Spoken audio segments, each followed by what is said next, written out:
Hello viewers, আসসালামু আলাইকুম। আজকে আমি রমজান স্পেশাল খুবই মজার পেঁয়াজু তৈরি করে দেখাবো। মাত্র 10 মিনিটে এই পেঁয়াজু তৈরি করা যায় আর খেতে অসম্ভব মজার হয়। পেঁয়াজু তৈরি করার জন্য এখানে আমি 1.5 কাপ পরিমাণ পেঁয়াজ কুচি নিয়েছি। এখানে আমি স্বাদ মতো দিলাম লবণ, 1 চা চামচ পরিমাণ মরিচের গুঁড়া, 1/2 চা চামচ পরিমাণ হলুদের গুঁড়া। তো প্রথমে আমি হলুদ, মরিচ এবং লবণ দিয়ে পেঁয়াজটাকে ভালো করে মাখিয়ে নিচ্ছি। আর পেঁয়াজটাকে এভাবে মাখিয়ে নিলে পেঁয়াজটা কিন্তু খুবই সফট হয়।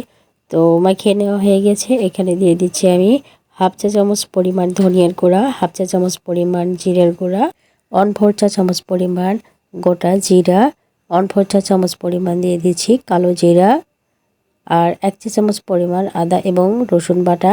এখানে আমি দিয়ে দিচ্ছি 1.5 টেবিল চামচ পরিমাণ বেসন আর 1.5 টেবিল চামচ পরিমাণ দিয়ে দিচ্ছি চালের গুঁড়া। আপনারা চাইলে এখানে 1.5 টেবিল চামচ পরিমাণ কর্নফ্লাওয়ারও দিতে পারেন। এখানে কিছুটা পরিমাণ দিয়ে দিচ্ছি ধনিয়া পাতা কুচি, আর এখানে আমি দিয়ে দিলাম একটা রসুনের কোয়াটা আমি ছিলে এর মধ্যে দিয়ে দিয়েছি। তো পেঁয়াজটাকে আবারও ভালো করে মাখিয়ে নেব। তো মাখিয়ে নেওয়া হয়ে গেলে এখন আমি পেঁয়াজু তৈরি করব। আর পেঁয়াজু তৈরি করার জন্য আগে থেকে প্যানে তেল দিয়ে তেলটাকে গরম করে নিয়েছি। আর এভাবে আমি পেঁয়াজুর শেপটা দিয়ে তেলের মধ্যে দিয়ে দিলাম। তেলটা কিন্তু গরম হয়ে আসলে তারপরে পেঁয়াজুগুলো দিয়ে দিবেন। তো একে একে আমি সবগুলো পেঁয়াজু দিয়ে দিচ্ছি।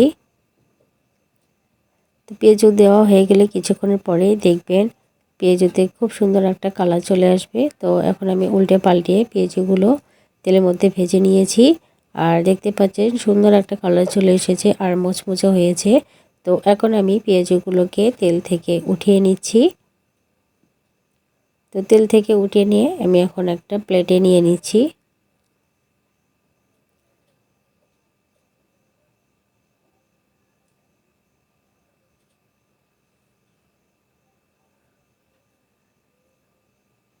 আর সবগুলো পেঁয়াজু কিন্তু আমি এভাবে ভেজে নিয়েছি। আর দেখতে পাচ্ছেন কতটা লোভনীয় লাগছে আর খেতেও কিন্তু অসম্ভব মজার হয়। আর পেঁয়াজু কিন্তু খুবই মুচমুচে হয়। একবার বানিয়ে খেলে কিন্তু বারবার খেতে ইচ্ছে করবে। আর খুবই অল্প সময়ে আর ঝটপট কিন্তু এই পেঁয়াজুটি বানিয়ে নিয়েছি। আর সবাই কিন্তু খুবই পছন্দ করেছে। তো ভিডিওটি ভালো লাগলে লাইক, কমেন্ট, শেয়ার করবেন। আজকের মতো বিদায় নিচ্ছি। আসসালামু আলাইকুম।